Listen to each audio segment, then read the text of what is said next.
Hello दोस्तों, स्वागत है आपका दीप सागर दर्शन में।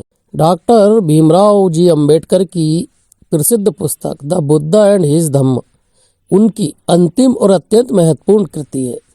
यह पुस्तक 1957 में उनके निधन के बाद प्रकाशित हुई।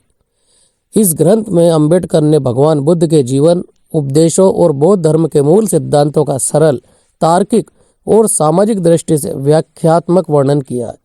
यह पुस्तक विशेष रूप से उन लोगों के लिए लिखी गई थी जो बौद्ध धर्म को व्यावहारिक और सामाजिक परिवर्तन के साधन के रूप में समझना चाहते हैं। पुस्तक मुख्यतः बुद्ध के जीवन वृत्तांत से प्रारंभ होती है। अंबेडकर ने सिद्धार्थ गौतम के जन्म, युवा अवस्था, गृह त्याग, ज्ञान प्राप्ति और धर्म प्रचार का वर्णन किया है।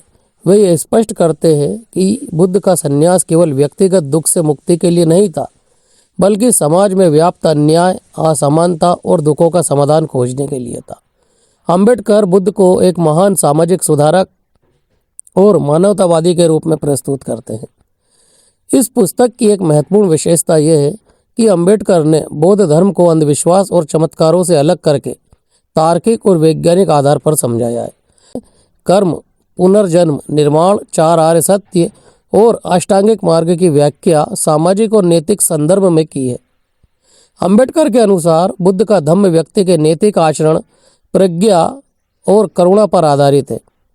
वे मानते हैं कि बौद्ध धर्म का मूल उद्देश्य समाज में समानता, स्वतंत्रता और बंधुत्व की स्थापना करना है। अंबेडकर ने इस ग्रंथ में यह भी बताया कि बुद्ध ने जाति व्यवस्था और ब्राह्मणवादी परंपराओं का विरोध किया। बुद्ध का धम्म सभी मनुष्यों को समान मानता है और किसी भी प्रकार के ऊंच नीच को स्वीकार नहीं करता। अंबेडकर के लिए बौद्ध धर्म सामाजिक न्याय का मार्ग था। इसी कारण उन्होंने 1956 में लाखों अनुयायियों के साथ बौद्ध धर्म ग्रहण कर लिया। पुस्तक में संघ की स्थापना, भिक्षु और भिक्षुणी संघ के नियम तथा बुद्ध के प्रमुख उपदेशों का भी विस्तृत वर्णन है। अंबेडकर ने बुद्ध के जीवन की कई घटनाओं को नए दृष्टिकोण से प्रस्तुत किया है। जैसे कि उन्होंने यह प्रश्न उठाया कि क्या वास्तव में जीवन केवल दुख है, और इस विषय पर अपनी व्याख्या दी। समग्र रूप से बुद्ध और उनका धम्म केवल धार्मिक ग्रंथ नहीं है, बल्कि ये सामाजिक क्रांति का घोषणा पत्र है। इसमें अंबेडकर ने बुद्ध धर्म को आधुनिक लोकतांत्रिक मूल्यों, समानता, स्वतंत्रता और बंधुत्व से जोड़ा है। यह पुस्तक आज भी सामाजिक न्याय, मानवाधिकार और समतामूलक समाज की स्थापना के लिए प्रेरणा का स्रोत मानी जाती है। डॉक्टर अंबेडकर जानते थे कि उनके बौद्ध धर्म में जाने के बाद उनके अनुयायी भी बौद्ध धर्म को अपनाएंगे, और जब वो बौद्ध धर्म को अपना लेंगे तो उन्हें इस धर्म के मार्ग पर चलने के लिए एक ऐसी धार्मिक पुस्तक यानी एक ऐसे सिद्धांतों की आवश्यकता होगी जिस पर चलकर वो अपने जीवन को सही दिशा की तरफ मोड़ सके।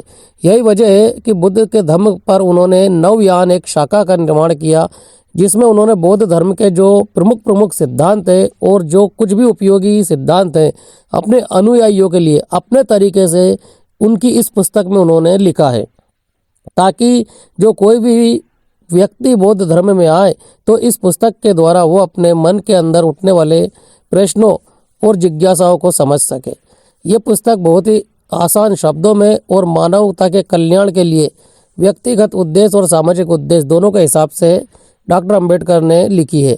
यदि आप इस पुस्तक को पढ़ेंगे तो आपको मालूम होगा कि बौद्ध धर्म वास्तव में मानवतावादी धर्म है और ये सभी मनुष्य जाति के कल्याण के लिए एक उत्तम रास्ता है।